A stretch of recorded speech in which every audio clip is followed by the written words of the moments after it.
What is going on, YouTube people? Northeast Ohio, Cards and Comics here for live stream Q&A. Trying to get into the habit of doing one of these a week. Still kind of random on the days and times, just kind of pop on, whatever. So, standard issue stuff. We'll let chat kind of dictate where we go. May or may not be some special guests making an appearance at some point in time during this little shenanigans. So, yeah. Let me know whatever you boys and girls wish to discuss. I have no hot button items to hit on. I am sure someone will bring something up spicy and then that'll be it. But yeah. Fresh off a trade night. Markets seem to be doing good. Football's doing good. Basketball seems to be on the way up. What's up, Bazooka? What's up, One for the Task? What's up, DG? My chat peoples. Hey, what's up, Gene? Nice to meet you too. 101 was a really good time. Really good time. I hope they do that more often. I would love for that to be like a monthly thing or a bi-monthly thing. Monthly would be chef's kiss. What's up, Global Sports Card Investor? Yeah, monthly would be great. I only made one deal, but that's fine. You know, I made the one trade, got the Tatum checkerboard, and I was feeling pretty good about that. Worth the night. Even if you don't make any deals, it's worth it just to hang out and chat with people. Never know who you might run into. There were some Browns players there, but they were there earlier during the cornhole tournament. Demetrius Felton was there, and Anthony Schwartz was there for a while. That shop must have it in with the Browns because they always have Browns players coming in and out of the shop all the time. They're always posting on IG about them having various players in for either signings or just hanging out or whatever. I know when the NFL draft was going on, they had a bunch of players come through buying product and stuff at the shop. It's probably the most well-known Cleveland area shop. Good evening, Taltuga, you falala. I butchered that. Landon, did we meet? Did we talk? It's hard for me to keep track of who's who. Yeah, Gene, the little kids. I say this all the time. The little kids are the biggest hustlers of them all. There was a couple kids running around that had more freaking energy than I've ever seen in my life. And they know how to play up the fact that they're kids. And you should give them their cards at a discount because they're kids. And they work that angle and they know what they are doing. So I'm excited for the next one. I'm excited for Card Collector 2s too. I was salty that I missed CC2's trade night, but with it being the night before, 2 trade nights back-to-back nights seemed not great. Just seemed like a lot. Plus, I had a card show on Saturday. It was just a whole bunch of shenanigans going on. So, Fields is starting this Saturday. Yes, he is. Back home, Ohio State boy.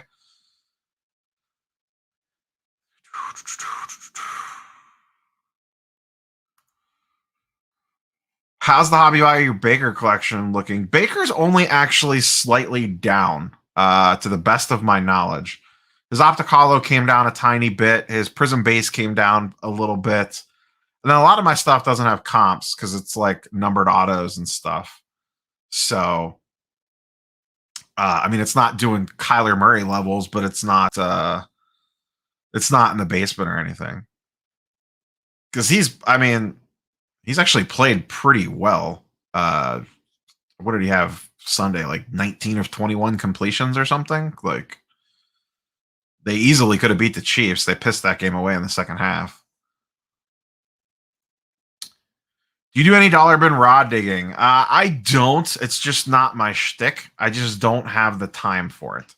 You can make a killing dollar bin diving. You absolutely can crush it if you're willing to put the time and work in for it. That just personally is not my style. So it's not something that I do very often, but 100% it is a play. Ryan, Card Collector 2, talks about it all the time. That's the best way to churn and burn a profit is dollar bin shopping. But it takes time. You have to sit there and go through that stuff. If it's stuff you're looking to potentially grade, you got to make sure that it looks good. You definitely have to put the time in for it. But if you're willing to put the time in, you can crush it. Like 100% crush it. Buying Oppo with the current Ben Simmons shenanigans. Shenanigans is definitely the optimum word there. Maybe. His stuff is dirt cheap. I could speak to it because I have his PSA 10 optic. I think it's at like $75 or something stupid. It's real low. I haven't checked his base Prism prices for a while. I think it would depend on where he goes. To me, the more interesting play is the flip side. I haven't checked Embiid's prices for a while, but if Embiid's stuff is pretty cheap and they bring in a star level player, Embiid could actually see the bump more so than Simmons. Simmons, he could go up because he's basically at the bottom. It wouldn't take a lot. I'm personally staying away, but I already have one of his cards that I'm hoping to move during all this nonsense, so we'll see what happens. $10 of Salvador Perez in the 120 last week. That's pretty strong. And that's perfectly fine. Like, I get it. Like, everyone wants to grade stuff. There are a lot of people in the comments today were talking about, well, where are we supposed to grade this stuff then if, this thing's not liquid and this company sucks or whatever. And you don't have to grade everything. They let you, like I like to say, they let you buy the stuff back. You're allowed to sell the cards raw. They let you do that. Like, it's okay. You can make a little bit more grading, but it takes time, effort, the cards out of your hands. You got to pay for the grading. If you can make a nice return selling it raw, just sell it raw and then go buy what you want. We have a very special guest backstage we're about to bring on. What's up, Bravos? I can now officially call him Daddy and it won't be weird. What is going on, Dakota? What's happening? You've been calling me Daddy for months now. I don't know. I know, but now it's not like as weird. Oh, okay. I understand now. Yeah, what's going on, brother? Not too much, man. How's dad life?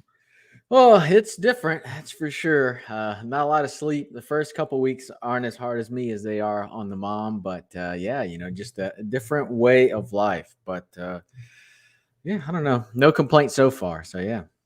Is the sleep schedule a nightmare? There's not a schedule. It just there just is no schedule. It's just whenever you can get it, you get it, and then you just take it to the bank. Yep, that's it. Hey, what's up, Tally? Hey, Global Sports Cards Investor, appreciate you as well. Bravos, what's up? I want to understand if like Global Sports Card Investor is like in the Matrix and he just jacks into every YouTube channel because he watches like so much YouTube content. I don't understand. Yeah, I see him around everywhere. Well, I see him on your channel, my channel, and Steve's. But that's like the channels that I watch for the most part. He's on Dustin's too, I think, right? But yeah, I just think he just has a direct pipe in from Google. All right, here we'll set you up with a spicy one right off the get because it's the next question. Thoughts on as we're both MySlabs people. Thoughts on MySlabs not allowing HGA cards on their site? I don't know if you saw their Twitter stuff the other day about this. Did they? Well, I didn't see it. So did they give a reason or anything, or did they just say we're not taking HGA? Basically, we only take quality graded cards from quality companies. Yeah, I think it's a completely fair. This is all off the cuff, guys. This is all new to me. I'm kind of out of the news loop on some things, but like, let me see. I'll see if I can find out why you answer. Go ahead. No, it's fine though, because like it just makes complete sense to me. Like I would say we only take the most trusted or the most reputable graders, and like we had a lot of fun on my live streams early on the channel trying to get some cards into HGA, but my pitch from the get go is always like just send PC cards there to get them and get a cool custom label and stuff like that. And once I got the 3 cards I sent there back, I'm happy with that. I'm happy with sending some PC cards there, but for cards to flip and trade it's not HGA. It just doesn't make sense. Not to me. So let me give you the full statement. So you just have you HGA guys are persistent. Truth is, what is going on with my voice right now? What's up, J. My? Thanks so much. And everybody, well, I haven't had a drink since the baby was born because a few days prior, because I wanted to make sure I was sober when I had to drive to the hospital. we got a Bloody Mary going tonight. It's the first drink back celebrating. So here we go. All right, let me try this again with an actual voice.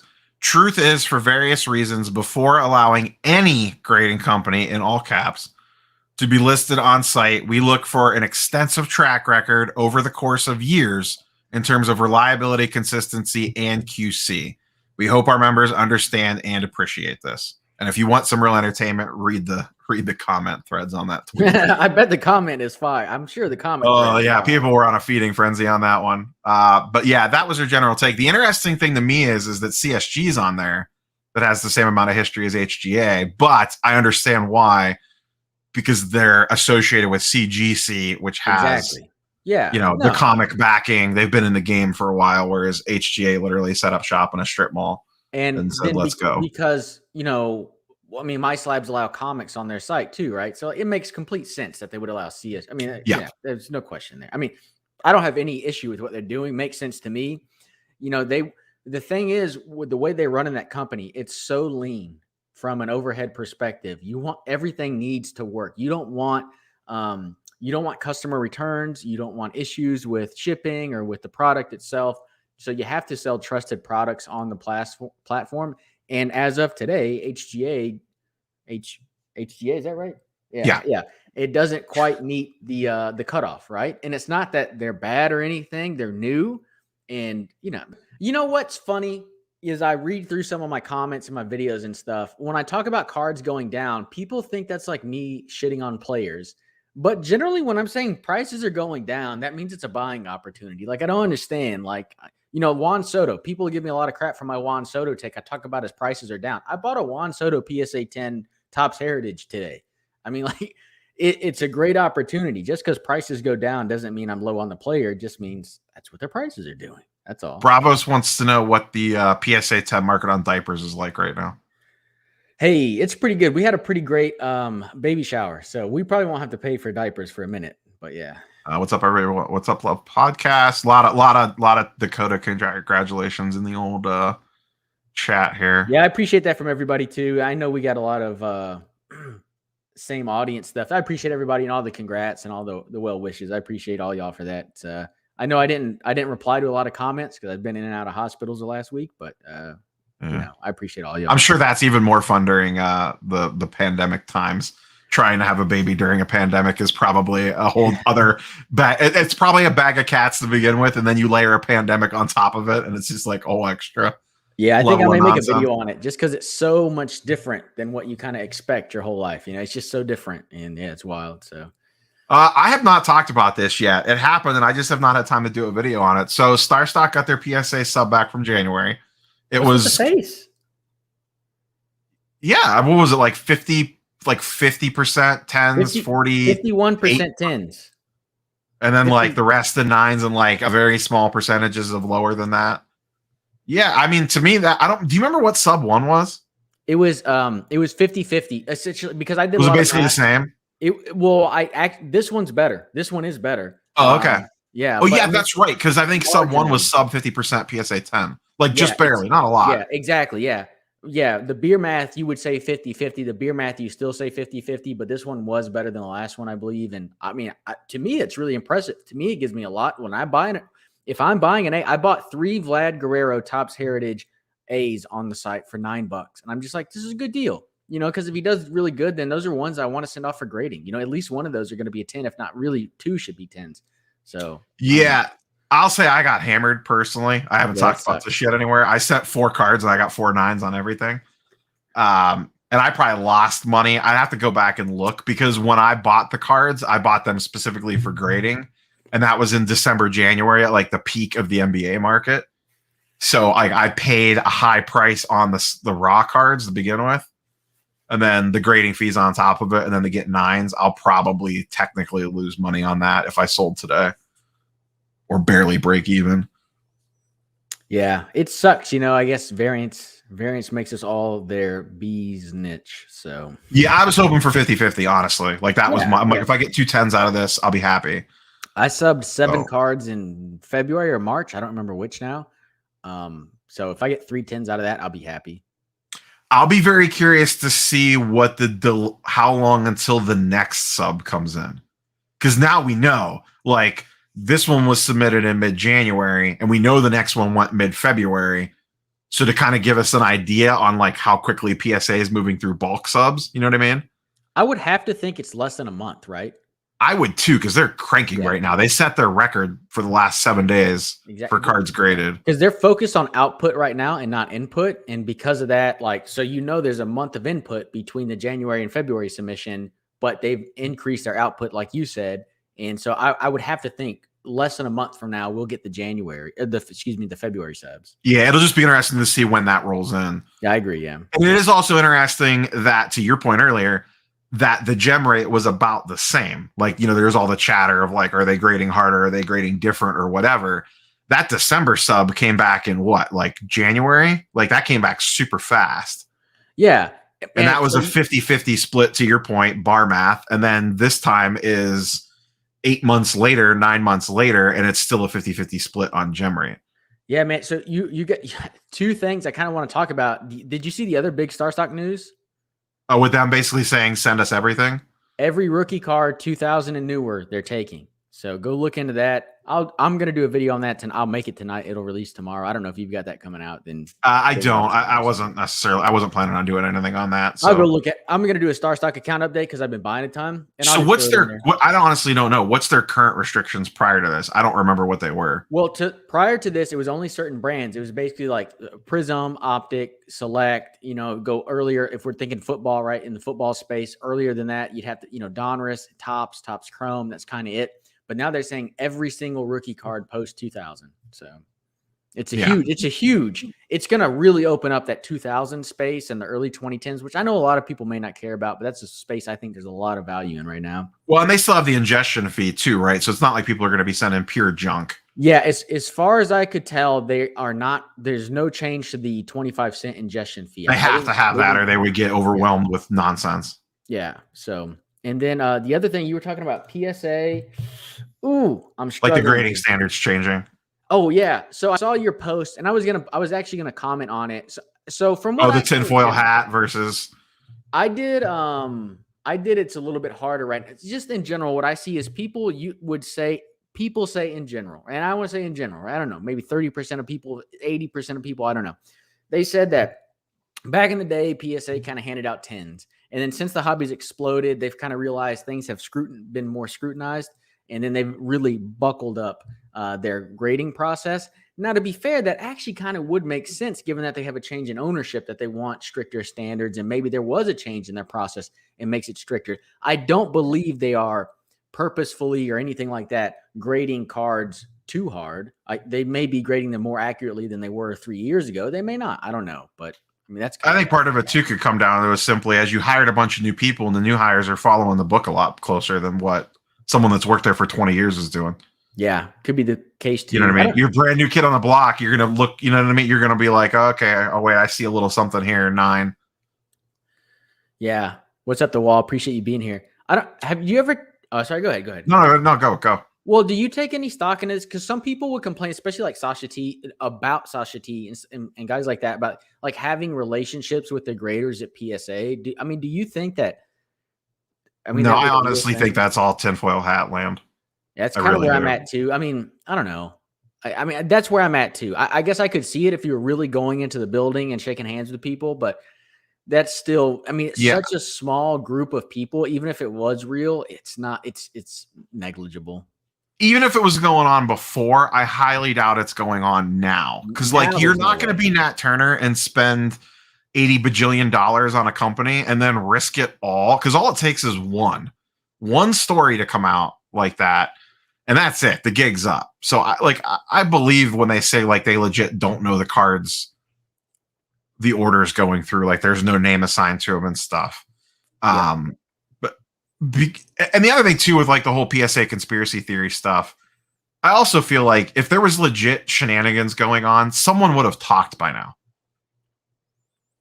Like someone would have done a Reddit post, something would have come out somewhere about like, here's the sneaky shenanigans you don't know about happening at PSA to get the clicks, the views, whatever. And that hasn't happened. Even if they have them sign an NDA, there's ways around that. They would have had to have known about it, and they would have to have not benefited from it. Yeah, but I'm like, even if it was like, hey, the memo from on high came down. We're only doing 8s and 9s today, boys. You know what I mean? Like, if you want to go true Facebook shenanigans. There's no way they're doing that. I really no. I agree, but I'm saying, like, if there was anything remotely weird like that going on, someone would have ran their mouth by now. I think most likely, previous ownership was a little bit looser with their grading and was a little bit more like, let's just enjoy the hobby, have a little bit of fun. Nate came in and said, we are the grading company. We are the grading company. We have to be strict on our standards. We got to button up, boys. And, so now we've got new policies or new, stricter grading policies in place. Potentially. I don't know. I'm just saying. If we want, I made this special for tonight just in case something happened. Hey, that's pretty good. I like that. That's pretty good. Yeah, if we want to go PSA conspiracy theory time, I'm ready now. I'm ready. I like that. That's pretty. I dig it. Yeah, this was my. I like my 10 foil hats pointy, but we'll do it. Hey, you got to go with what you got. Yeah, you got to go with what you got. 357 says if SGC slabs won't sell, why even try HGA, LOL, PSA, or raw? It's not that SGC slabs won't sell. It's just you have to be extremely realistic in your prices and have to be willing to run them at auction and deal with the consequences if you want to move them. Otherwise, you have to be extremely patient, and that's not for everybody. You talk. I'm going to grab some slabs back here. You talk. Okay. So that's my take on it. You can move it. You can run it at auction, and whatever is going to happen has happened. But the first thing anyone that subs to SGC a lot, or CSG, or even HGA will tell you is you can't run them at auction. And if you can't run them at auction, that means you need to post them up at a price that you think is fair, and you have to sit and wait for a buyer to come to you. Whereas with PSA, you could force the action with an auction. I think this thing I say all the time, I think we've talked about it before, Dakota. Like, you could probably run a PSA 10 auction on most cards and know within 10% one way or the other what it's going to end at. SGC, you might know, but it's a little loosier-goosier. I guess this is a good discussion to get into, because I would kind of like to ask you to clarify your position. So I've been buying a lot of SGC here recently. Here's 5 slabs here. Here's a PSA 10 or SGC 10 Harper. I got it for $75. Sells $150 all day. And a PSA 10 Tatis Chrome. Prism Refractor, Bichette 10, $100. Here's actually an 8 Herbert Blue and a Herbert Select 9.5. Because I think people in general, when they think about you and SGC, they think that you're kind of anti SGC. But I guess my question for you to clarify on that is, like, because you do talk about it and you just exactly like you just did, like, it's hard to know exactly where it's going to end. Are you against buying and grading through SGC altogether? Or are you just like, why would you ever grade through SGC when you can grade through PSA? Like what exactly is kind of your take there? No. And I even, like 8-9 days ago, I did a video that said, here's the cards that you should grade with SGC. Here's the cards you could grade with PSA. There's the right card for SGC. There's the right card for PSA. It's, we discussed this. It's a math equation. You run the numbers and you see which one makes the most sense. But you need to be realistic with yourself about what you're going to get out of the SGC card. I think some people grade with SGC and then get frustrated by the prices that they have to take on it when they look at PSA comps. So you have to understand that going in. And I think, to me, the reason why I don't like holding the slabs is the liquidity problem. I don't like not being able to just run the card at auction. If your answer is you can't sell a particular slab at auction because you're not going to get fair market value, then that tells me all I need to, whether it's SGC or not, any grading company, if that's the answer, I don't know that I want to deal with that. But I think people look at SGC and they say, oh, it's not getting fair market value, running auction, yada, yada, yada. But the thing is, again, like when I buy this Harper, I bought this Harper, right? $75. It sells all day for $150 in a PSA 10. So fair market value is 60%. This guy had listed buy it now. I think people overestimate what it's worth in an SGC slab. It's worth 60% of a PSA 10. that's just the ratio. Yeah, people have huge aspirations or expectations for their SGC 10s. People list over PSA 10 prices in SGC slabs. What are you doing? This is nonsense. It's absolute nonsense. Well, that's because if you go and watch, a lot of the people that are extremely pro SGC or like SGC groups or whatever, Facebook groups, they say like, no, like our cards are graded just as good as PSA. We should be getting close to PSA prices. Hold the line.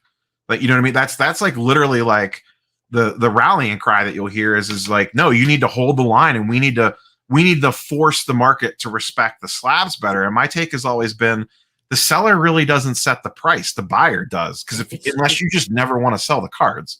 You're 100% right, and it's so dumb. If anyone's saying that who actually wants to promote SGC, you should be promoting them at 60% the price, because you're like, look, you're getting the same card and you're getting it at a steal of a deal. That's, instead of buying just the Bryce Harper and a PSA 10, I get the Bryce Harper and a Bo Bichette Prism refractor. And I'm getting to diversify a little bit and move around because I'm buying SGC, but you can't expect PSA prices. And then as you get people buying at 60%, they get more comfortable with the slabs. Maybe they start buying at 70%. That's how you move it up. You can't just say, no, you pay PSA prices or you don't pay. No one's going to pay then at that point, right?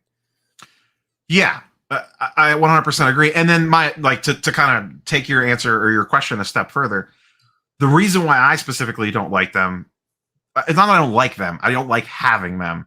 I do think they're a good company. They grade fairly, whatever. The problem is the secondary market has spoken, and they do not. Your buying audience is smaller, and I've talked about this before. If I want my case loaded up, think of it like a clip of ammo, and I'm going in to shoot some fish in the barrel. I want the stuff in this case to appeal to the widest audience possible. So I want PSA, I want silvers, I want hollows, I want the main refractors that people are looking for, chrome stuff, whatever. Because the most people in the room are going to be interested in either buying it, or trading for it. If I walk into the room with an Optic Hollow PSA 10 Luka and an SGC 10 Luka, more people are going to want the PSA 10. It's just, that's the way that it is. Whether it's right, wrong, whether we agree with it or not, more people are going to be interested in the PSA 10. So I have a bigger buyer pool than if I walk in with an SGC, CSG, HGA, Pure Graded X, PGX, whatever, make up a 3-letter acronym that you want. That's just the facts in the market right now. And I'm not going to fight upstream against that. I'm going to go with the flow. I don't disagree with. I mean, I think that's the same thing that we're saying. The reason this sells at 60% the value is because of the smaller pool, right? I mean, it's the same thing. And then for me, what I've been doing, and this is, guys, for any of y'all who follow the channel who are would like to, this is something I will do this week once I kind of get settled down with the baby and everything. I'm going to talk about buying these SGC slabs. I think it's a great way to diversify because, like I just said, instead of just buying a Harper 10, I get a Harper and a Bichette. There's a little bit of diversification there. Obviously, smaller numbers. We're playing with smaller numbers per card. I mean, there's no question about it. But I don't know. That's just, to me, that's just one take on it. But you're 100% right. You're going, especially if you're going to a big show with the intention of moving some cards, you want to take cards that are going to take them, you're going to have the biggest audience for. You should be taking PSA 10s, PSA 9s. I mean, that's just what it is. Yeah, and the same goes, if I post it on MySlabs, I know anything with PSA in the title is going to get more eyeballs. It's going to be easier to move. It's a fact. Yeah, that's it. Now, I think the flip side of that is, and where I think SGC does well, is the stuff that there is not a lot of cards in PSA slabs. Because there's not the direct competition. Like people say in my comments all the time that soccer does really well. Like modern soccer does really well in SGC, because I don't think there's a lot of those cards in PSA. Well, and that's, my business case for SGC from 6 months ago. Okay, PSA shut down. And then when SGC raised their prices to 70, I said, oh, this was stupid. They shouldn't have done that. They should have said, we take all ultra modern cards at $10 a pop. Everything else we're pausing and not taking right now. That's what they should have done, because that's, you flood the market in your cases in ultra modern, and then people get used to your cases. People have to get used to seeing ultra modern and SGC case. And I feel like they really messed up the opportunity that PSA handed them. Yeah, I'm going to probably disagree with this. Little Gem says, I think, and I probably skipped to the bottom of the chat. Yeah, we had a lot of chat. Yeah, sorry, guys. So I'm sure I missed a bunch of questions. I think they'll hit the 80% mark sooner rather than later. I assume he's talking comps. The company just cares about the consumer. That holds a lot of weight. You're not wrong about the latter part of that. To me, if they were going to hit 80% of PSA comps, it would have happened already. Kind of going back to your point of they had their chance. It's like we've been talking about this for a year plus now of like SGC is going to catch up in comps. They're going to catch up in comps. And PSA literally closed their doors and it still didn't happen. I mean, you just looked at, what was that, like a week ago, right before the baby came, when you did the big deep dive that showed that they're actually, it's still exactly the same as it's always been. Yeah, it's not moving. I can't disagree with your take. I would say there are things that could happen that would shift them, right? The market has to adopt them more. Maybe if Fanatics puts their arms around them, maybe StarStock puts their arms, there are things that could happen to shift it. But left to their own devices, they do seem to be kind of stuck at that 60%. The only other thing I could think of is it depends on what PSA does and what they come back at and how all that looks like and what their turnaround times are. I mean, there's a lot of things still up in the air. We don't know what anyone's going to do right now. 2 years from now, we don't know what grading looks like. Correct. And so, yeah. And it could shift a lot. But to your point, I think the more levels that PSA opens up, the tougher and uglier it's going to get for these other companies. I mean, I think you don't mean that as actually number of. So I would say it just depends on what their bottom is. What's their bottom value grading service and how long does it take? That's what matters. Yeah, but I'm just saying, like, every time they open up a lower pricing tier, it's going to be more appealing for people to say, oh, okay, I'll spend $150, for example, to send it. It makes more sense now at $150 to send this card to PSA because of the extra value I'm going to get on the back end. Yeah. And then when they open the next tier up, say regular comes back at, people are speculating between 75 and $100. That's going to open up like another group of cards that previously would have went to SGC, HGA, CSG, because people are going to look at that and go, oh, okay, it's 75 now. If I get a 9, I could still break even on a lot more cards. And that's going to send more volume that way because of the resale value on the 10. Yeah, in my deep dive, I said that basically the break even is $500. If you've got a card that for sure is a 10, whether it's PSA or SGC, at $500, it's even money to send to SGC or PSA. Doesn't matter. Now, if they come out with regular and it's $50 a card to grade versus at PSA, well, now you're talking at $400. It's break even or something like that. Then you've got to take in time value of money.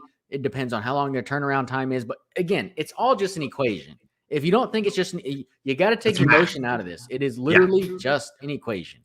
Should you send a PSA, BGS, or SGC? Depends on the expected value of your dollar. That's what was your cost entry to the card? Was it free? Did you pay $10 and rip a blaster box or whatever? Did you pay $50 for the card raw plus the grading fee?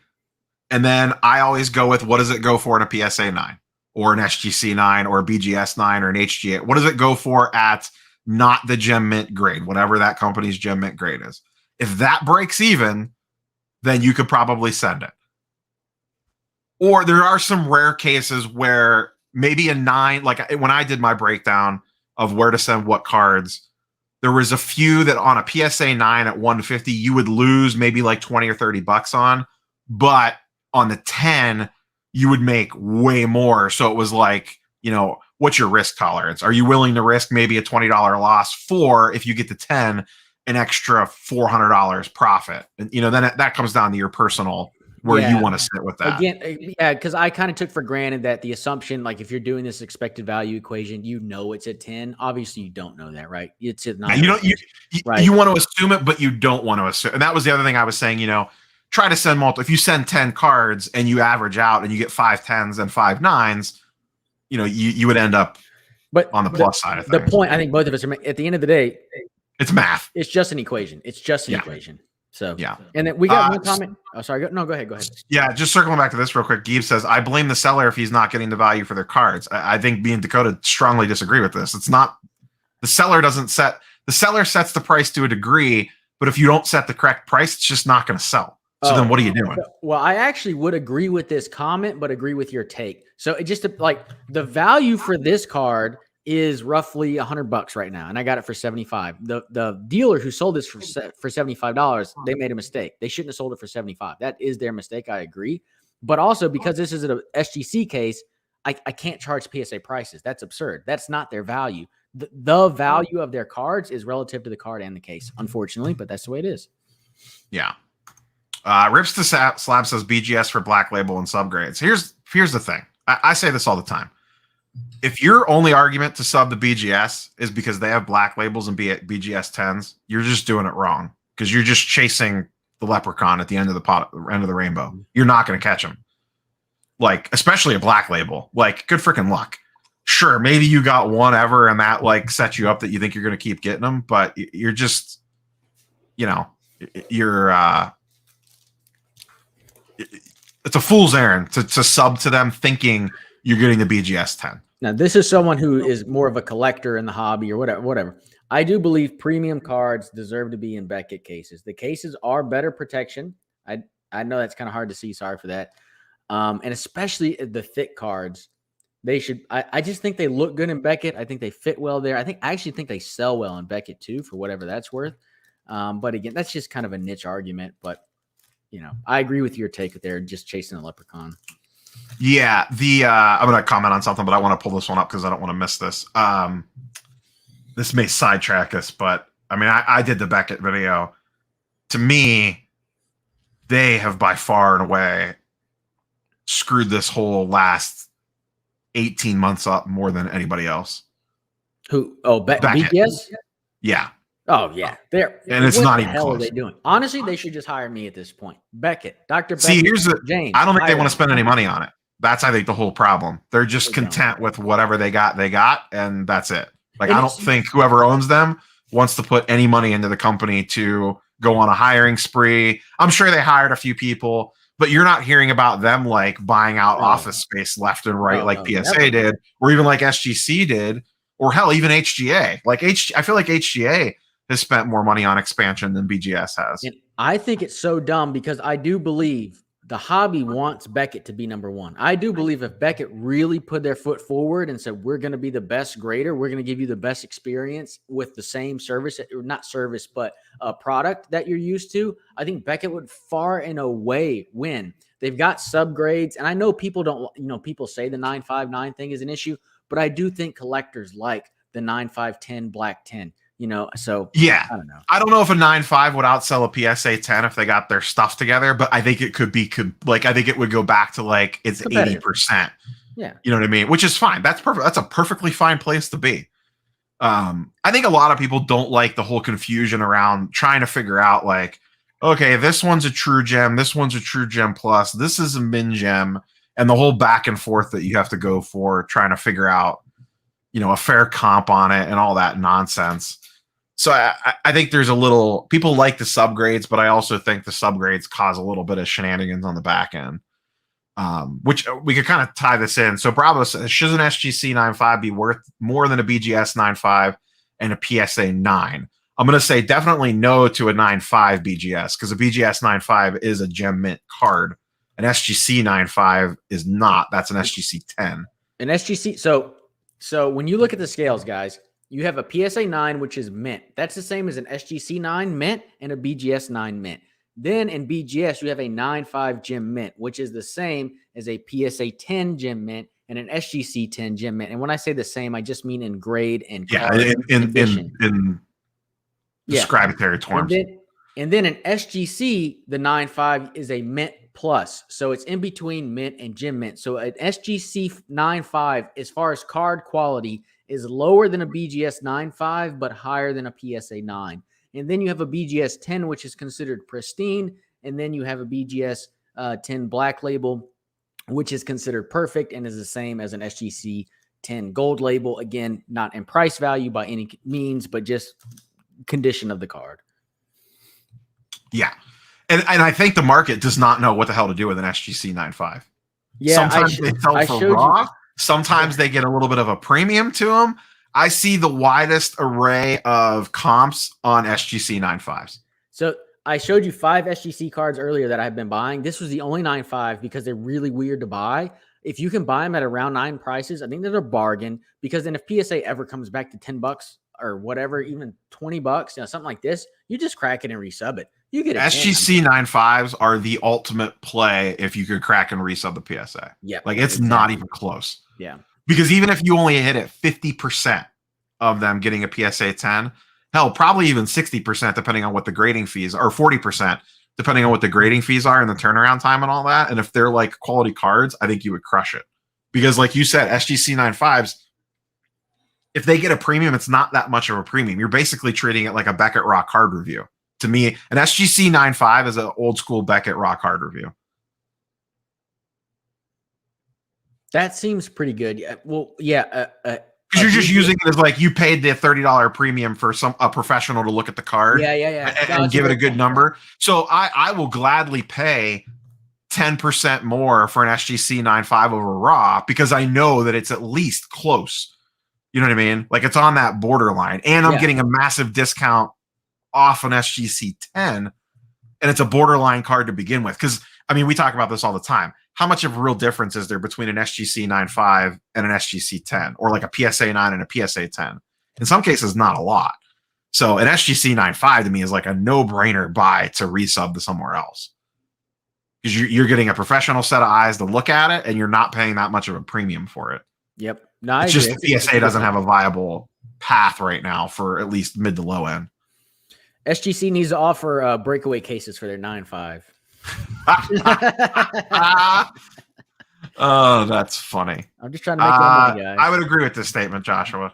You know, my two famous quotes about grading companies are they all suck, and I'll use whatever one gets the best on the secondary market. That's my loyalty when it comes to grading. New collector, guys, I got about another 15 minutes and I got a baby to get to, but new collector, I will have a StarStock video out. I intend to make it tonight, have it out to tomorrow. There's some news and updates, and I don't know. I've been enjoying StarStock quite a bit this last week. I really have been buying a ton and selling a ton on there. Soto just went deep again. Oh boy. Oh boy. People going to start rioting at my streets. You said Soto's not a special year. I don't know what to tell you guys. He is having a pretty having a pretty sexy second half of the season. I'm not. Did you disagree with my video? I mean, you commented on it. Did you feel like it was the one from this morning? Yeah. I feel it's a little weird to compare baseball to football because I feel like they're kind of apples and oranges to a degree. Baseball's a slog of a long season, whereas football is 17 events. I don't disagree with everything that you said. I don't agree with everything you said. It was kind of like how I put in the comment. It's probably somewhere between our two takes. But I do think it gets weird comparing baseball to football. And like some of your commenters were saying, which I did kind of agree with this, like baseball prices in March and February were still riding the high of the overall card market. And like everything kind of pulled back over the last. Football's up since then. So I disagree with that I disagree with that take. Football is up since like midsummer, but football pulled back from like my biggest thing is that the football market, like to your point, peaked in May, absolutely did in general, roughly speaking. But then it reset itself between May and now. But it's still back to like it's like March numbers, which were the peak of the hobby, right? And that's why to me, like I'm like a lot of stuff's not. I mean, now like 2 weeks in, yes, but I'm talking like before the season started, they weren't. Well, even 2 weeks ago, for the most part, prices are the same. I mean, I looked in that video. I looked at Brady. I have to double check again, but yeah, I mean Brady, Mahomes, and Russell Wilson are all the same price over the last 2 weeks. I think the Brady Mahomes stuff gets tricky because Brady Mahomes specifically because the prices are so high and there's so much baked into them already. Them having a good week, I don't think moves their numbers like it does Kyler Murray having a good week. Well, yeah, because expectation. I mean, that's the whole, expectation is a biggest driver of it. When your expectations are high and performance is high, prices aren't going to move. But when expectations are super high and performance is high, well, then prices are going to come down because super high performance was baked in. And that's what happened with Juan Soto. They were expecting a season that you've never seen before. The expectations were so high, it was never going to happen, right? I mean, that's what it was, in my opinion. But anyway. Yeah. Michael Hamm has an interesting point here. At some point, it'll change. I honestly think they all become equal in value. One company really does not grade better than another. New companies grade harder IMO, but have a long way to go.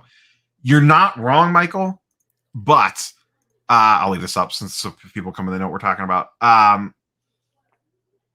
They do. I think SGC and PSA probably grade very similar to each other, and same with Beckett, and probably even CSG.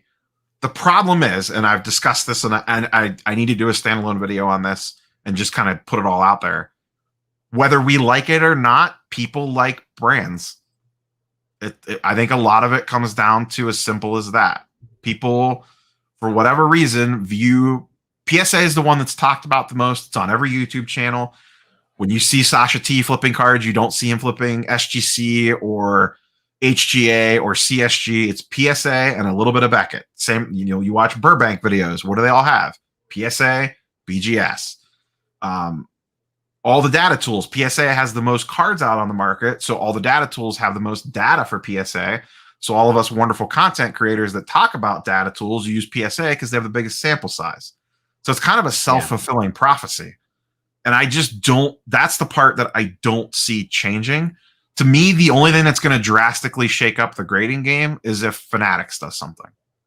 Other than that, I think it's pretty much status quo with little fluctuations here and there over the next, little bit. But now, to me, the Fanatics entering the market would be the biggest thing that could shake the snow globe.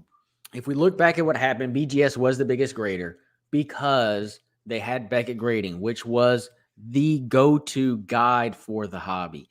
Today's go-to guide for the hobby is eBay. If eBay partnered with SGC would blow up. And I know I'm gonna take that a sidestep to interrupt you real quick. Go ahead. Back in the day when we were collecting as kids, what was the biggest influencer on the market? There was no YouTube, there was no internet, there was no Twitter. It was Beckett Magazine. It's Beckett, yeah. Flipping Steve talked about this. When the grading first came out, Beckett only put Beckett graded cards in Beckett. They wouldn't list PSA. So Beckett became the number one grader because they were the ones getting the influence. Now what happens? Where do you go to your point, eBay for comps? Yes. But where does people turn to for hobby talk and discussion? YouTube, IG, Twitter. And what do all those platforms talk about more than anyone else? PSA. Yeah. So now PSA gets all the buzz and the drive and the focus and the chit chat and the chatter. And that matters. So then the first time someone new coming into the hobby or newish that's kind of learning and they're absorbing all this nonsense. Oh, I want to buy a Luca PSA 10, whatever. It's just, it's ingrained in the people. I'm not saying what I'm saying is going to happen. I'm just saying if we talked about what could change the hobby, eBay partnering with SGC could change the hobby. If instead of, shipping to your house a raw card, it would ship to SGC, get graded, and then ship to you because eBay has a deal with SGC, that would significantly shift the market towards an SGC solution. And again, I don't know that it's really in eBay's favor to do anything like that, but it's certainly in SGC's favor. And if they want to do some stuff like that, I mean, they could really, make some moves if they wanted to.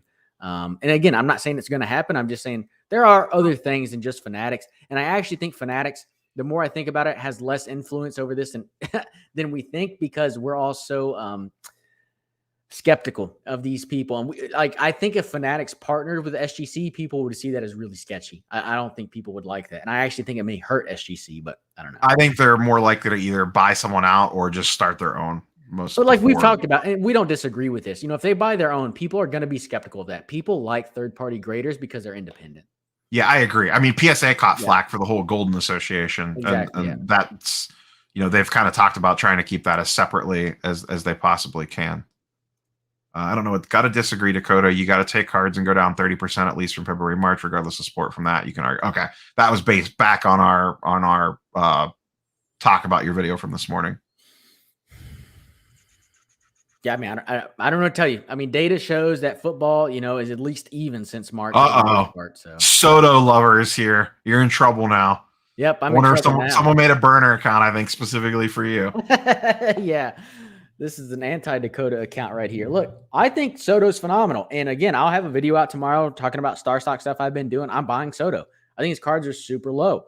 But again, relative to expectations, he didn't really live up to them. And it's not even a fault of his own. It's a fault of expectations being unobtainable, right? It's not his fault. That's my opinion, but it is what it is. This is probably just phrasing on my part. Me and Dakota, I like having Dakota on because we agree. As much as we agree on, we disagree on stuff too. I do feel like we agree on a lot of big things, but we also disagree on a lot of more recently too. I feel like there's a lot of big things. I don't know. My mindset's really been shifting more to collector over the last 3 weeks. I can really feel it. I mean, y'all have seen the videos, Joe Namath, Jim Brown. I've got some other ones in the works, but that's fine. You could be the voice of the collector and I'll be the evil Flipper. I was gonna do a meme of you. I was gonna do your face into the Emperor from Star Wars. I thought that'd be pretty fun. And I mean, like, yeah, I definitely would classify myself as a flipper / investor, but I'm not like, you know, I'm not Sasha T out there hustling 8 card shows a day and stuff like that. Well, I mean, we're just different because, like, when you talk about like football, you only have the Baker Mayfield sitting on your desk. Like, to me, that is such a foreign idea. Like, I can't imagine not having like 2,000 football. I mean, honestly, 10,000 football cards in my possession. Like, I just can't imagine. I can't fathom it.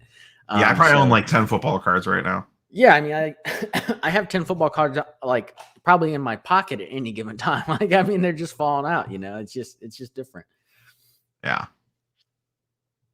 I probably, if I missed any questions at all, guys, feel free to repost them because I skipped over a bunch of stuff to not fall like ridiculously behind. Bama, I've gotten some sleep. There was a thread about the card curator. Have you seen that guy's content? This guy has had a channel for a month and he's got 1,500 subs. A month. Interesting. I'll have to let me. I mean, I've been watching his videos. He's only putting out like a couple a week, and he goes up like 200 subscribers per video. I mean, it's pretty wild. And I watch his stuff, and I like his stuff. So, guys in the chat, I saw y'all kind of asking about it. I've actually reached out to him a few times on YouTube. He doesn't have like an email or anything in his descriptions. I've had some issues because if I post my email, it gets banned. He doesn't see it. So I'm trying to contact him to have him come on the channel just to talk because what is it? The card curator, I believe this channel. Card. I don't know if it's the card, but card curator. Vintage card curator. No, it's not vintage card curator. Hold on, let me pull up my YouTubes over here. He's really good though. I've really enjoyed his content. He's probably been one of the guys I've watched the most since I've been in the hospital and stuff. Since I've been in hospitals for the baby being born. I'm just not. It's not like immediately throwing it at me, which I find. The Great Curator. The Great Curator. That's what it is. The Great Curator. Okay. Yeah, 1.76 subs. All right. No, I have not seen this guy, but I will check it out after this. I mean, he's literally he's been making videos for less than 2 months, and he's got, almost 2,000 subs. I mean, it took me 3 months to get 1,000. I mean, this guy is flying up. You know, I mean, it's crazy. So, and I've been. New channels. If you strike it right, it's when you're new. If you hit right, you just have a lot of potential to gain subs faster because you don't have a lot to begin with. Yeah. But guys, he did 2 really good videos. At least, like I like why people would click on them. Why the hobby needs to shift away solely from relying on eBay comps and understanding the difference between PSA, BGS, and SGC. That was a week ago. That's the one that blew him up. That has 6K views. And that by far and away his most viewed video. I don't know. But it's kind of funny like that, isn't it? But I don't know. I was looking at his stuff and I was like, man, when I first started making videos, I was doing stuff like that too. One big idea after the other, because you're kind of introducing yourself, but you only have so many of those. You know, after a couple months, then you have to find a routine that you can talk about stuff. And guys, if that's why y'all think that a lot of our content kind of looks similar, it's because that's how it has to be. Because I can't just give you some spicy take about how I hate everybody every week. I just don't hate that many people. You know, I can only have a couple of those takes. So, yeah, he like just looking at this very quickly, you could tell he knows what he's doing in regards to like someone made a comment. He's hitting the algorithm. Like he knows what he's doing in regards to that stuff for sure. Yep. Yeah, he knows what's up. Yeah, it's good. It's good content. But yeah, I'm gonna definitely some of these videos. I get it. Like I would like, oh yeah, I would click on this. So I'm gonna definitely check collector. Him out. I bought more purple shirts. I got purple shirts on delivery. They're for me. They're not. Merch. Is the baby in? Did the baby come out in a purple shirt? She should have. Oh my god, I need to get her a purple onesie. Someone ordered me a purple. What? Onesie. You don't have a purple one? I just assumed this was on lockdown. How did you not have her in like a little Barney onesie with a little head thing that comes up or something? Doing? Oh my goodness, I'm so bad at this. He trolls sports card investor. He does. His intro is freaking hilarious. It's a straight up troll of sports cards. It's hilarious. Knowing Jeff, he would probably. I have not having seen it, but knowing Jeff, he would probably find it funny. Oh no! It's like it's a very tasteful. Yeah. It's a tasteful like troll. Like it's not like making fun of him. It's just it's a spoof. It's funny.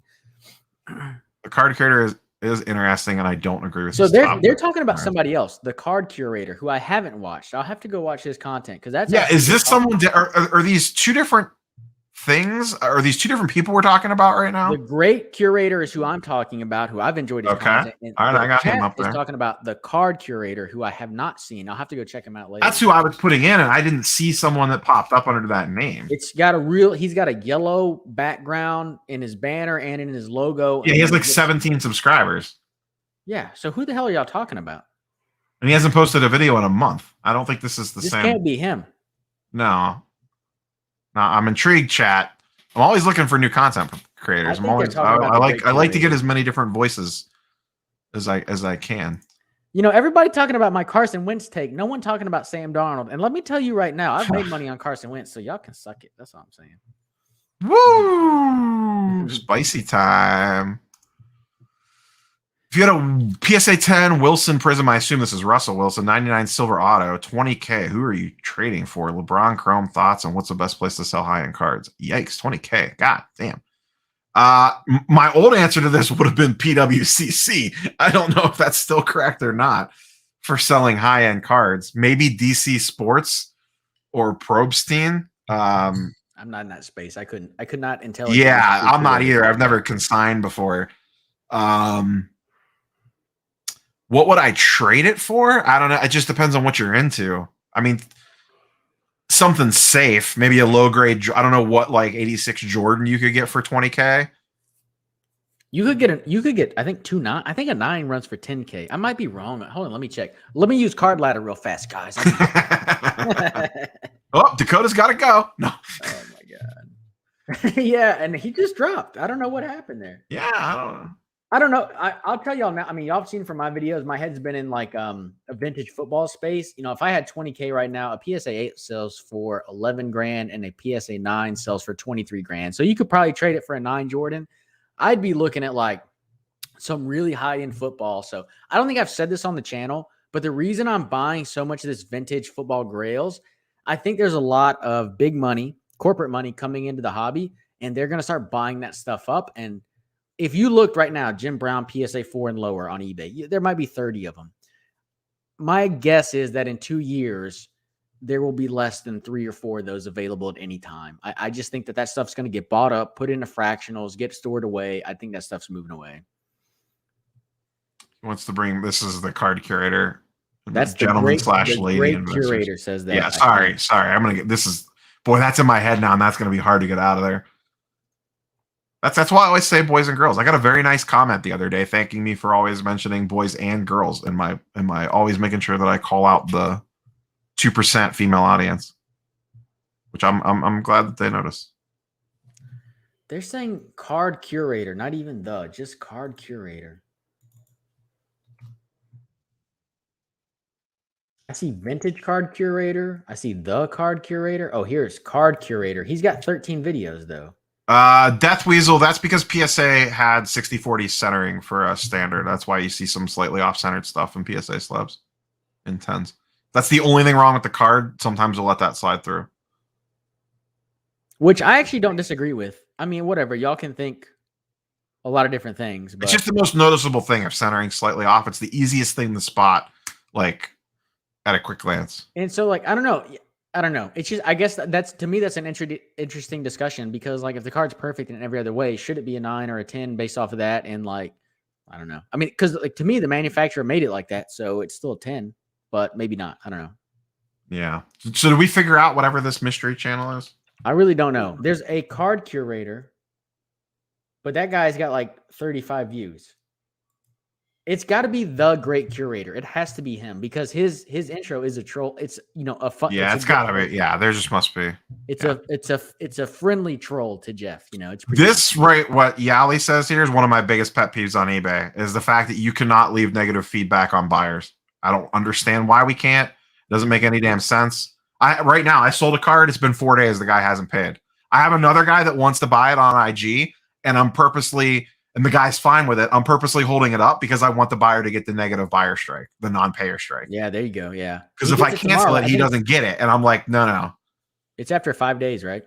4 or 5 days. Tonight is 4 days, which is a joke too. Now I have to sit on this card for 4 days Not that I'm like in that big of, it's not something that's like that time sensitive. It's a baseball card, but now I got to hold this guy up for 4 days because I want this guy to get the non-payer strike.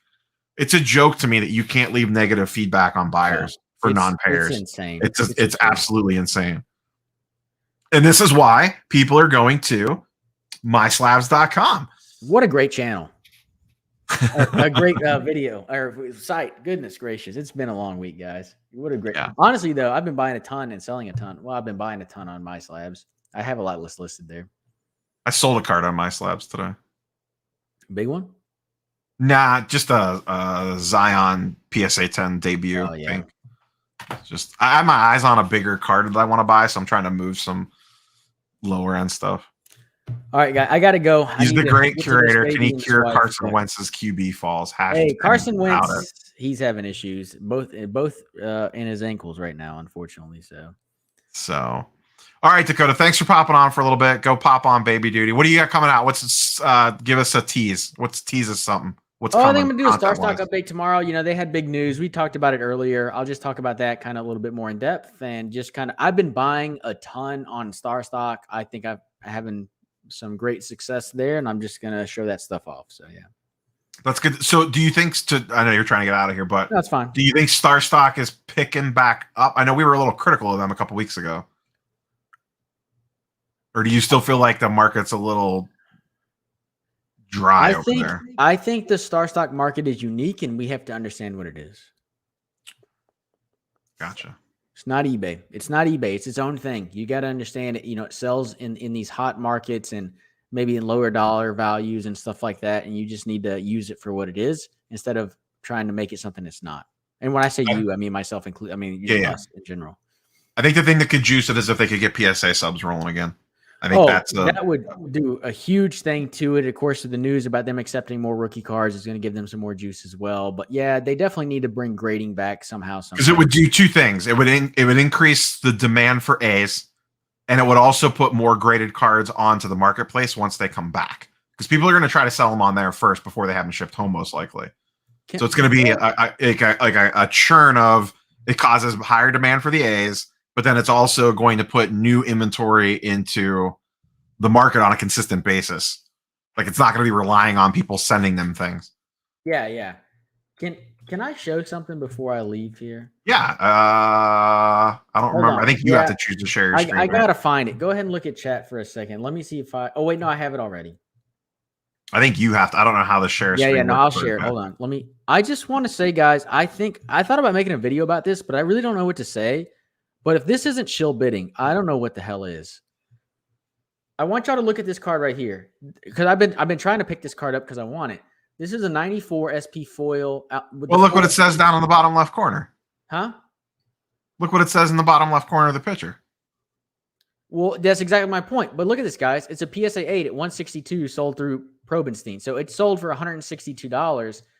Literally, when this card sold, there are like 15 buy it nows in the PSA 8 for less than $100. And someone, figured out and bought one for $72. How did this sell for 162? There were probably 30 listings under. I mean, you know how it sold for 162. What'd you say? You know how it sold for 162.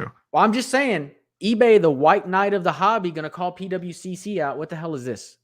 This is. Absurd. I don't know if you knew this, but eBay doesn't have show building anymore. They stopped that like 3 weeks ago. Yep. A month ago, whenever that was. Show bidding's gone. That's it. It's done. But hold on. Here. 1 second. Yeah, show bidding doesn't exist anymore on eBay. I don't know what you're talking about. It's done. Show bidding is done. It was real prevalent, and then we fixed it all. This is a day earlier, but this is another Probenstein sold for $53. No, show bidding. I'm sorry, Sports Cards Anonymous, but show bidding no longer exists on our platform. We had a statement about that about a month ago, and I don't know what to tell you. We fixed that, and now no one show bids anymore. And if let me tell you though, if they do, I am sure that we won't crack down on them like we did PWCC. It had nothing to do with them launching their own buying and selling platform. Shit like this tells me PWCC has a chance as its own platform versus eBay, because when this stuff continues to happen and come out and eBay doesn't call these people out for this, people are going to turn on eBay. We are fickle. The hobby is fickle. There is no question. We are fickle. We will not tolerate this nonsense. I don't know what shill bidding does not exist on our platform anymore. We removed the shill bidders 4 to 6 weeks ago. You know, it is what it is. All right, eBay. I appreciate you. Your customer support is phenomenal. Although, by the way, guys, if you have Neo back here, eBay customer support gone. But there you go. If y'all do least shocking thing ever. eBay customer support actually is phenomenal, though. Really is, though. Use them. I mean, we all listen. We'll sit here and take cracks at them, and then the second this live stream ends, the first thing I'm going to do is look at my save searches on eBay. Exactly right. I'm good with whatever. Anyway, all right. Thanks, brother. I appreciate y'all. Appreciate everybody in the chat. Thanks so much, and hope y'all have a good one. Later, Dakota. Bye. If you don't, go subscribe to Sports Cards Anonymous. I'm going to keep going for a little bit, so just because he hopped off does not mean this party is going to end. But if you are not subscribed to Sports Cards Anonymous, go check out his YouTube channel. All right. Chat, fire questions away. And I will try to get caught back up again. I know we've covered a lot, and I probably missed a bunch of stuff because when I have guests on, that's just kind of what happens. Triggerfinger, I kind of agree with you on this. I don't know about ComC being more progressive, but I do believe that StarStock kind of dropped the ball a little bit. I'm sure that it was Hobby Champs, but I feel like at least they should give you the option on non-pairs. If someone doesn't pay, it should give you the option to leave negative feedback. Maybe you don't have the ability to leave negative feedback all the time, but at least if someone does not complete the transaction, I should have the option to leave negative feedback there. We talked about this earlier. I got hammered on my StarStock sub. 4 cards, 4 PSA 9s.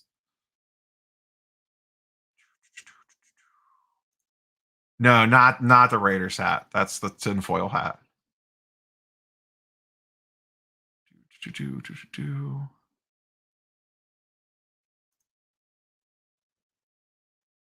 Yeah, I mean, it's the biggest marketplace. It's got the most cards and the whole thing. Yeah, that guy, graded card or the sports, whatever, the curator guy, definitely did NFT video today. Probstein's Frankenstein.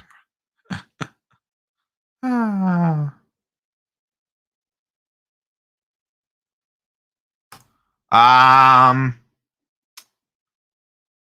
would take the auto personally, even though it's college uniform. It's Jordan. It's just a different game. It's a different thing. I would rather have the auto. You can always find a Jordan PSA 6 or 7. Those are not rare cards. Autos are a different story. I would take the auto. They do unpaid buyer strikes, but you don't see that. Like, they just look like they have 100% positive feedback. Yes, MySlabs will boot you from the platform if you do shenanigans.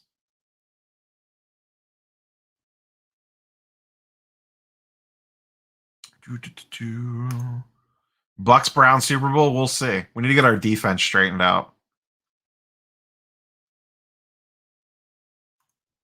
Nice. Mine did not. Mine did not.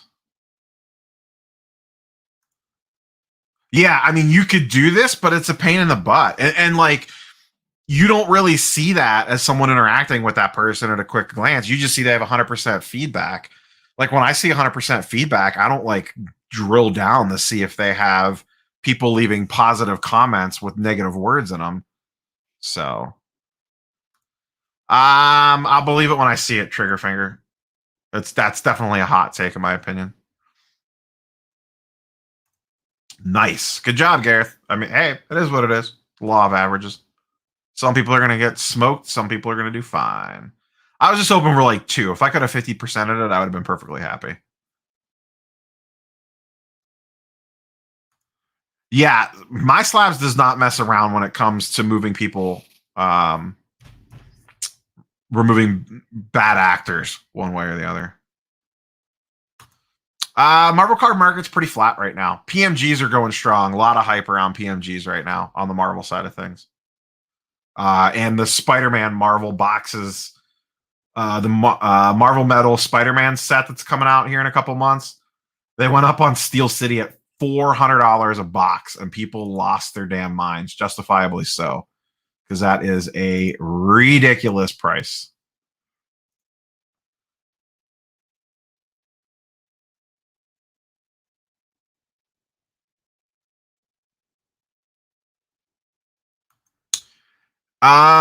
Not off the top of my head. As of right now, at least on like the normal base stuff, I haven't seen that the Marvel card market moves like the comic book market does in regards to like movie hype and spec. I think on PMGs it does a little bit. Like when I was on with Sketch Card Archive or Sketch Card Hive rather, we talked about like Loki PMGs getting a bump from the Loki TV show. But I almost view PMGs as kind of like its own entity inside the Marvel card market. I don't know what the non-payment stuff is. Like if it's people trying to run up comps, or they buy it and forget about it, or just decide they don't want it, or get, whatever. I don't know. I don't know what the deal is. You and me both. I love MySlabs.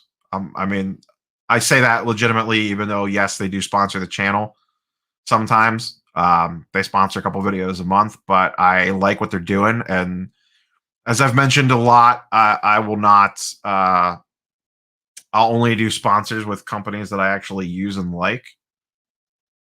Anyone have any hot takes on Whatnot? Like good, bad, or indifferent? Just kind of curious.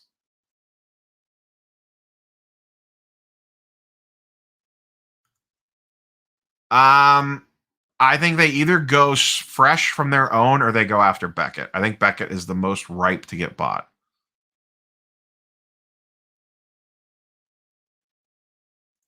I did not see that. I'm not a big fan of the Geodes. They were a little disappointing.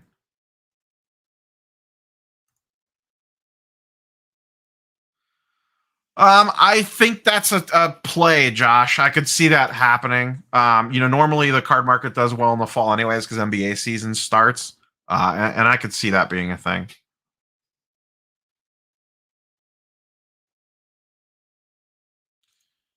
Yeah, I mean, it's technically, to be fair, to be 100% transparent, it's technically a 4% fee because you're losing 3% to PayPal goods and services and 1% to MySlabs. It's still way better. It's 10% better than eBay, but yeah, checkerboards are based off the X Fractors, I believe. Oh, that's interesting. Bet slabs. Yeah, MySlabs, no auctions. I don't see them adding auctions either. They need to keep. They're only taking 1% fee. They don't have a lot of money to throw at a bunch of fancy stuff. And I think auctions just have more complexity to them that I don't know that they have the overhead to deal with.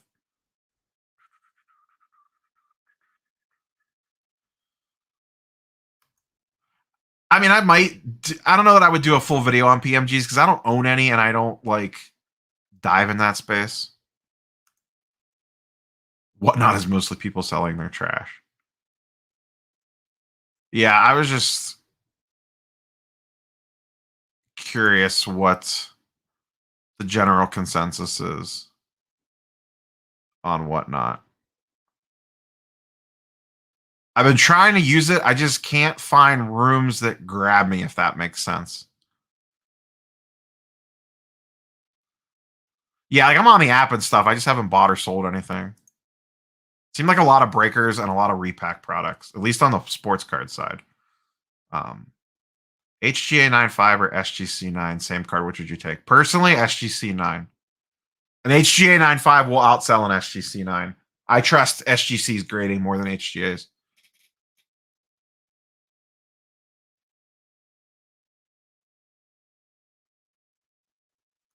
Yeah, MySlabs is a fantastic. Plus, MySlabs, you have the card in your hand, so you could still list it on eBay if you want. It's not that big of a deal.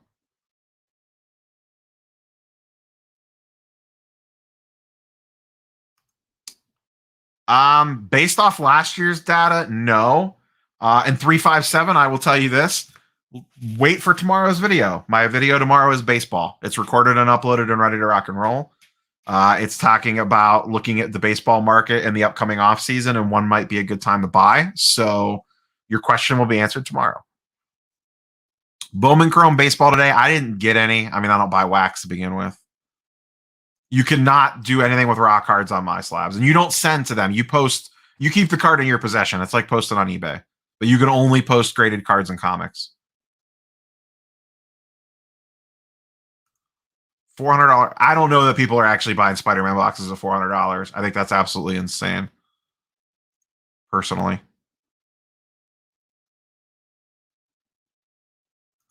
Yeah, they need to get, if they're going to keep doing grading, they need to get this down. There needs to be a way to see what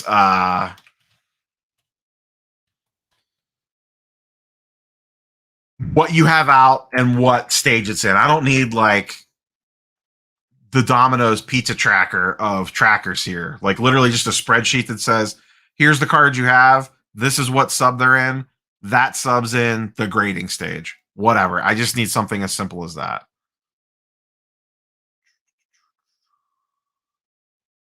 I agree. StarStock still does have a lot of potential. ASM 316 or 361? That's a tricky one. 361's more like a true key because it's a first appearance. 316's more of a sexy cover. First cover of Venom, if you want to consider that a key. Personally, this is not investment-wise. I'm just saying which one would I rather have on display? Probably a 316. But I could go either way on that one. Whatnot is the QVC of today. I'd be looking to buy slabs on there, not raw comics.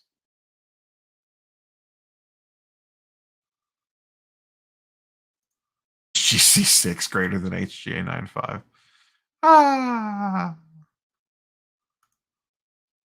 When do you know it's time to take a break from the hobby? I don't really have a great answer for that, honestly.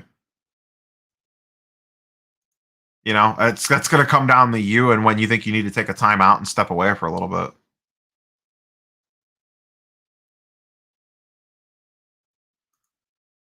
Yeah. Yes. Yes, I could send everything in, get the cash advance, buy all the Spider-Man boxes, rip them, sell the PMGs, and make my money back. This is great. Then I could pay to have my cards back.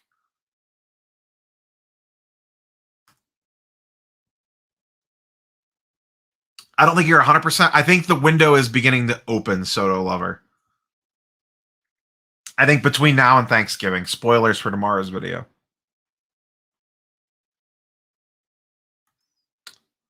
What price range is generally your best ROI/liquid movement? 5. Let me think about this for a second. I'm gonna say I'm gonna give a wide range here. Like $300 to $800. I would say. I agree. StarStock needs auctions. 100% agree. Yeah, StarStock needs a lot of back-end improvements, but they're too busy breaking and selling repack products.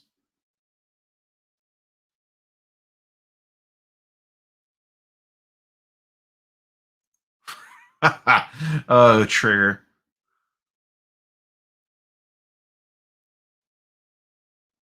Yeah, Bama says when it's not fun anymore, take a time out. I mean, I don't know if I agree with this, Toad Man. If you need a break from the hobby, you're hobbying wrong. I don't necessarily agree with that. You can get burnt out on anything, even stuff that you like.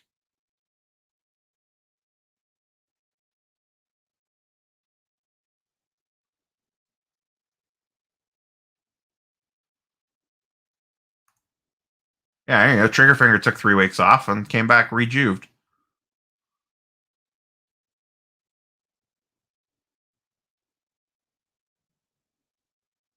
Yeah, I think the window closes at Thanksgiving. At least it did last year, but it's hard to compare this year to last year. I'm out of touch with the teams that are actually playing well right now. I mean, like I know the teams that are in the playoffs, but like I'm not up on. I'm more focused on the guys actually not in the playoffs, to be honest. I took a 1 hour break.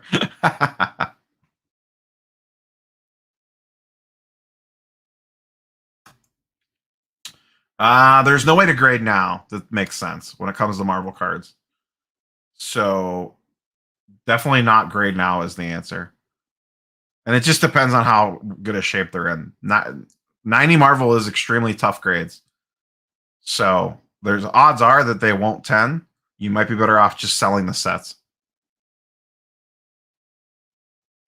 I haven't watched any. I rarely watch Breakers. The only time I watch Breakers when a new product comes, like when National Treasures or Flawless comes out, and I'm working on stuff. I'll like fire up Leighton on a second screen just to get a feel for what the product looks like and how hits are coming out of it and stuff. But I rarely actually just sit and watch Breakers. I know the name. I'm not super familiar with his talent and or play. I'm not a big prospect guy, so it usually takes me a hot minute to get caught up with the young guys.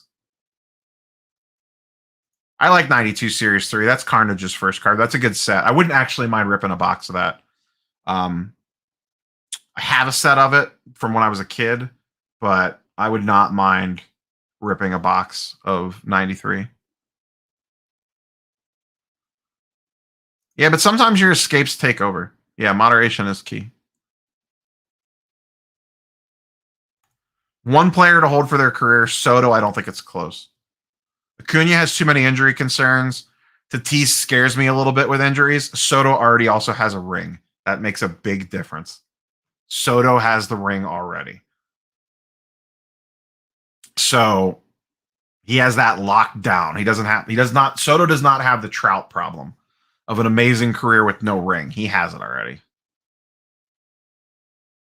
I agree. I feel like StarStock lost their way with the breaks. I still do not like that StarStock does repack products. Not a fan of that. I literally talk about this in tomorrow's video. 8 to 900, preferably 8. I don't know if they're going to get back down to 8. I saw a 2 sold just the last couple days for 900 and 950, so that card might be on the way back up again. But if they got to 8, I would probably look to buy more. I have 2. I honestly wouldn't mind getting more of them. The Soto, we talked about this before. I literally talk about this in tomorrow's video. The Soto Pink is not a unicorn card, but I just don't think a lot of people realize how Soto's refractors play out, and that the pink is kind of like his main refractor, at least affordable refractor. Yeah, no thanks. I don't even think LaMelo's that good. He's a perfectly fine NBA player, but he's not like god tier.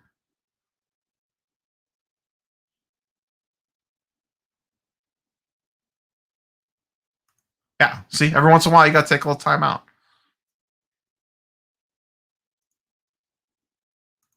I personally do not like signed comics. I will actively look for unsigned comics versus signed.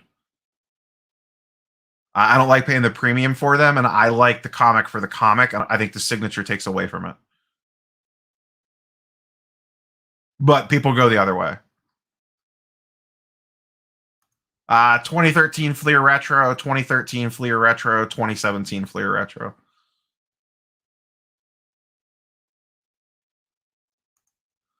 I think Neo has an idea with dealing in both cards and comics as it relates to staying hobby motivated when you're sick of dealing with cards like a comics do both. Yeah, that's a good point, Freddie. I do go in waves where it's, I'll get a little burned out looking at the same PSA 10 Lucas, and I'll be like, ooh, X-Men.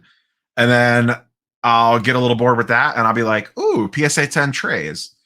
And that's saved my ass on some stuff before. I talked about it back when the sports card market peaked and things seemed a little, not right with how high the prices were going. I shifted money over to the comic book market and paused on buying sports cards, and have done vice versa. It allows you to ride the waves more, because if one market's not doing anything, you could jump over and look at the other one. That's hence why I just bought the giant size X-Men last month. So I'm not on a big original comic art guy. I get that it's like Pop One and all that stuff. It's just not my shtick. I want the actual comic book. Yeah, and a batting title too. Yep. Um, Not particularly. A lot of the auto stuff's super pricey, and I just like the hollows and the silvers better in some regards. A lot of modern sports cards are not. The more liquid stuff is the non-autoed stuff. Like people almost want the refractors more than the autos in some cases. So I've just never been a big auto guy. I don't know. I was when I was a kid. I would chase them as a kid, like going to spring training and stuff. But that being said, I would love like a LeBron auto. Yeah, Jose Ramirez, but he's stuck on the one of the worst teams in the league and the worst ownership in the league. I'm very curious where Soto ends up.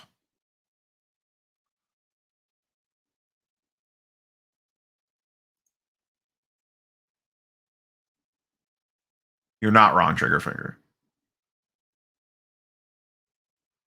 I don't know how the GOAT market reacts to the NBA season starting back up. LeBron's a different story because he's still active, so he could still do things on the court to move his market. I don't know. I really don't know. That's not a market that I plan. Like I don't own any Kobe. I don't own any Jordan. The only GOAT stuff that I own is LeBron stuff, and that's because Cleveland. But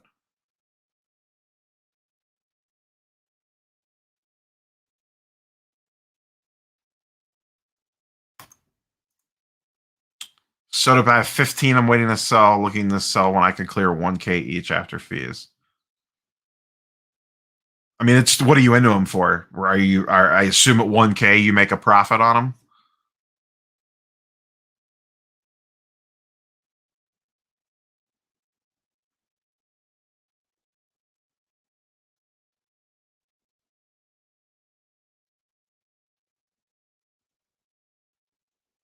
I don't think you can once it's been sent off, but I could be wrong.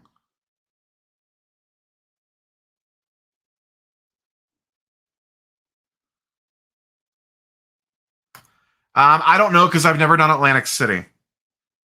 So the way I understand it is there's only one hotel right there, and according to you, it's booked already. I think they actually blocked that out for all the vendors and stuff. To be quite honest with you, I don't know if rooms were ever really available for that. I haven't done a big deep dive on this yet. I think my play is going to be to stay slightly outside the city.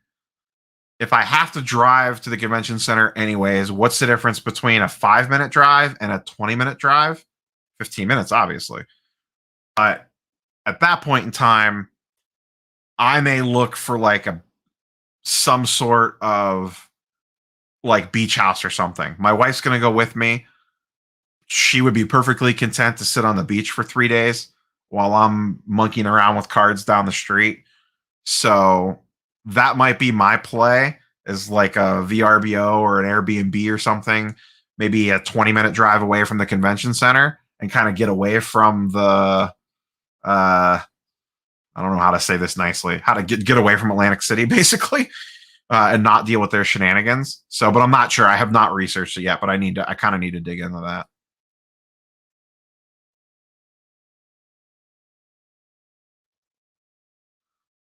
Mm.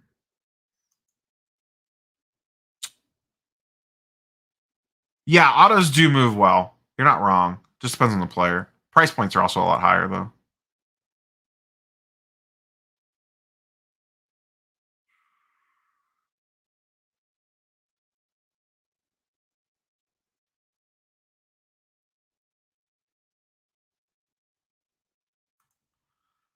Yeah, but you still can buy that stuff back. I mean, it does get trickier. The more rarer stuff that you go, it does get a little bit harder to buy it back. But like something like the Soto Pink is a good example. That kind of like runs the line of that card is rare, but it is also you could get one if you want one. It just might take a hot minute to get one at the price that you want. Soto Pink is like pop 650, I think, give or take. So it's low enough pop that it appeals to that side of things, but it's also high enough that you could find one if you want one to get it back. So it's not like you're buying it out of 10 gold or something.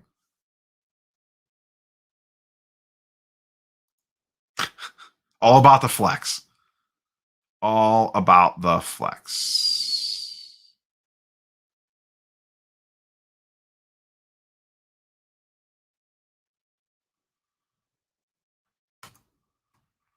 Fate of the universe is on the line. Death Ray. You have to buy one card all years, all sports, all players. Who are you buying?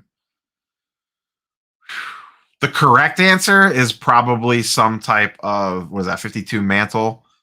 I would probably go with, I'm going to be personally biased here. And I don't even know which one because he has a bunch of them. Like some sort of LeBron upper deck exquisite RPA or something like that. Like some super rare LeBron auto with like a sick patch auto, maybe even not necessarily rookie year, just in general.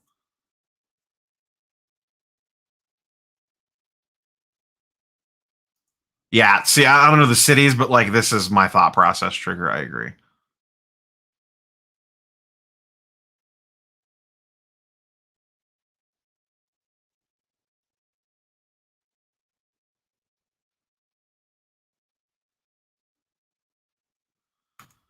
Yeah, if you, I may be in this. I am looking to purchase a Soto. It is not a pink though.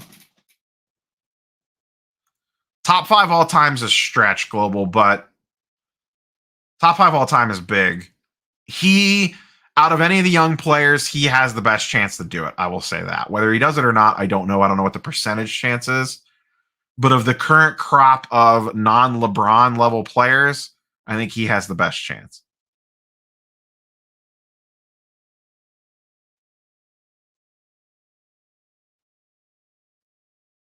Atlantic City is the Carson Wentz of cities. Shots fired. Atlantic City catching strays.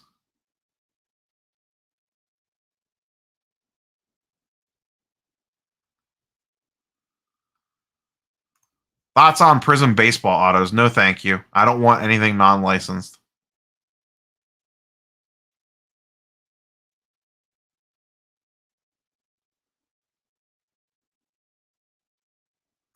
I think PSA opens bulk at around $25 a card. 25, $30 a card, I think, is where bulk comes back at. It could be a year before we see that price, but you're not wrong, Jose, but it's a pricey one.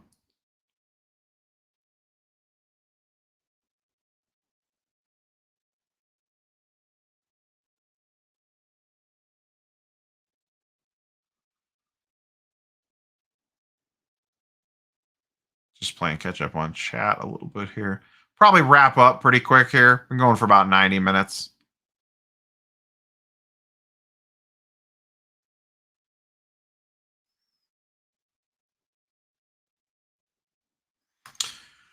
Do you have any trepidations for the future of the selling market, maybe for casuals? Is there more and more platform taxes that need to be filed, more fees, etc.? To me, the biggest worry is the taxes part. I think a lot of people are going to be caught off guard by that. I think that's too high, 357. Here's my reasons why. So Express is sitting at 150 right now. Okay. They need to bring regular back still. Regular's probably going to be between 75 and 100. Then they still have to bring economy back. And you need separations between these levels or they just don't work. I think economy comes back at $50 a card and then bulk comes back at $25 a card. I think that's how it's eventually going to play out.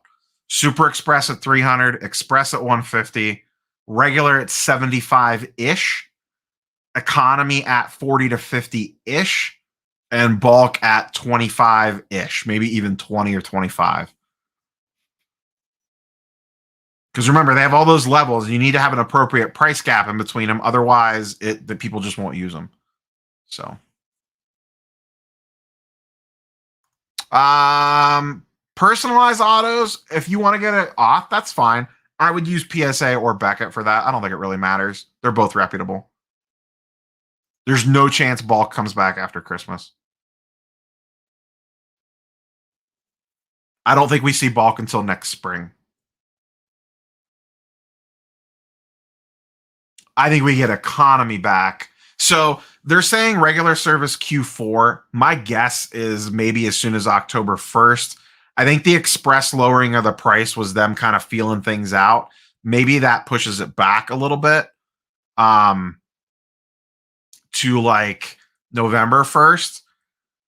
But we're going to see regular come back next, and then they still have to get to economy before we get back to bulk. I don't think we see economy till the first of the year.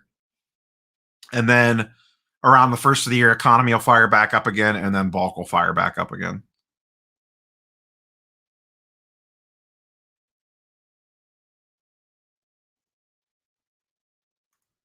Yeah, Soto's legit. I mean, if it's a 1 out of 10, it's still a good card. It's going to have good value, but I personally wouldn't want it. This is a lot of my point on about the other grading companies having like if they haven't made up grounds now, once PSA opens more levels up, it's going to be a problem. The only thing that'll keep them going is that at SGC at $35 will be a way faster turnaround time than PSA at 50. That'll be the dividing line there.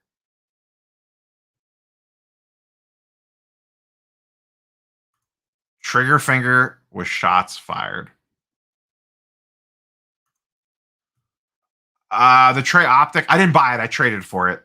It wasn't to hedge against the Trey Young. It was just to spread my risk around. I love Tatum. I think he's a low-key MVP candidate.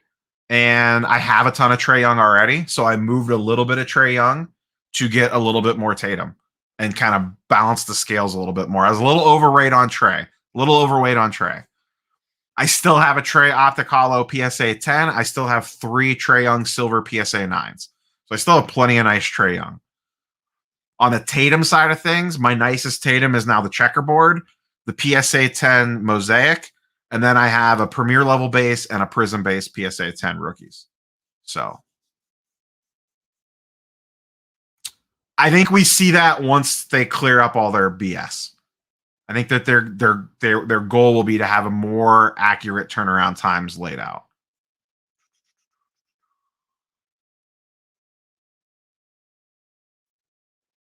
I do agree we don't see $12 again. I'm not a big insert guy, especially freshman phenoms. I personally so here's the problem. There's so many good Luka cards to buy.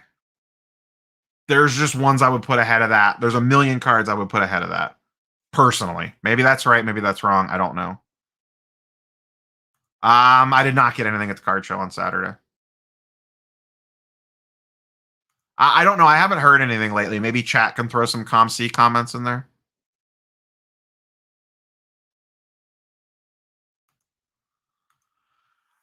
Maybe. I can see cash being more king, that's for sure. If you have cash in your pocket and you're willing to move it, I think cash will be more of a factor to a degree. It's just going to be a little bit of an adjustment period for people getting themselves situated with what they need to keep track of to negate the taxes as much as possible.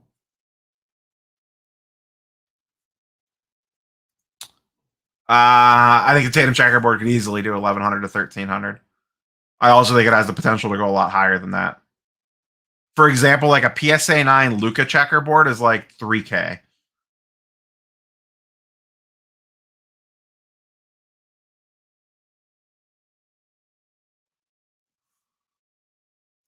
Oh, there you go from Paul. My last ComC mid-level took my ship 1 week, one less.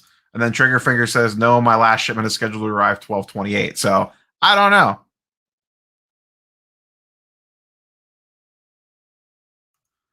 I don't know. The card show attendance is way slowing down. It's been tricky around here lately because we had so many stacked on top of each other. Did he have a home run too?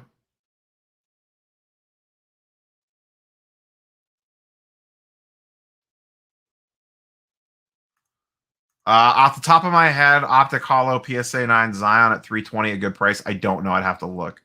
I mean, just look at current comps. If it's slightly below current comps, then seems reasonable.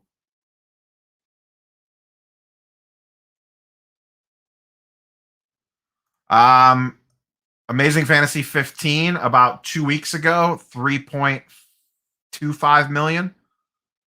I think. First appearance of Spider-Man. It just set the record last week at Heritage. I think it was 3.25 million. Pop 4, first appearance of Spider-Man.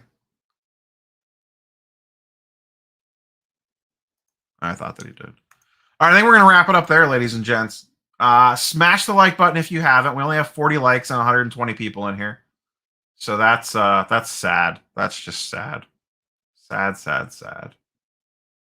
I do agree with this. I think there is a little bit of show saturation at the moment.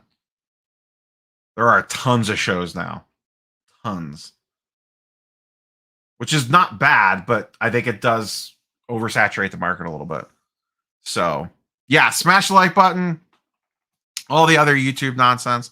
Share the channel with someone that hasn't watched it yet. All that stuff. I don't pimp this enough, but feel free to give me a follow on the old Twitter and the old IG. They're in the description on most of my videos. Any_Ohio Sports Cards on IG and Twitter. What is my actual Twitter? Sad. At Neo Sports Cards on the Twitter. So I hit the like once. So did I, actually. So did I. So. Thanks, Josh. All right, boys and girls. Like, comment, sub, all the jazz. We will catch you guys and girls tomorrow. Baseball video tomorrow. All baseball talk tomorrow. And then I have no idea what I'm doing for Friday yet. So, peace.